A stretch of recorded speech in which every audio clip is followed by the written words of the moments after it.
One person has died and more than 60 others were injured after the US said Iranian drones hit Kuwait's international airport.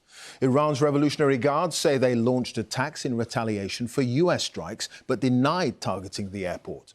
Yesterday, American forces struck and disabled a cargo ship, which they say was heading towards Iran in violation of a US blockade. Well, this latest escalation is once again testing a ceasefire that's just about holding. Caroline Hawley has more details.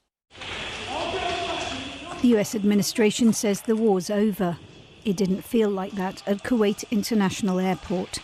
Destruction at a passenger terminal, one Indian national dead and dozens of injuries. And flights had only just resumed from here this week.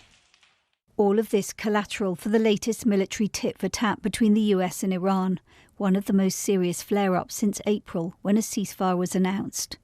The UN has expressed alarm, calling for restraint on all sides. Footage released by Iran's powerful Revolutionary Guards show missiles and drones being launched.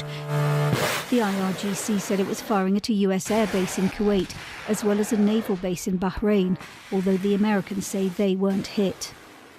The US military put out its own images of what Iran says triggered the attack. They show the moment a Hellfire missile hit the engine room of a ship, which it accused of heading for the Iranian coast, trying to break the American blockade. All of this as indirect talks to end the conflict stall.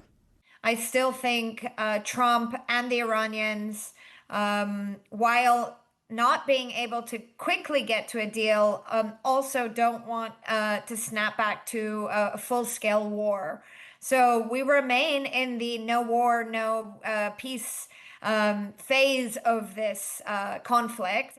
Donald Trump has now suggested he'd like to meet the new Supreme Leader Mujtaba Khamenei, and is again talking up the prospects of an agreement.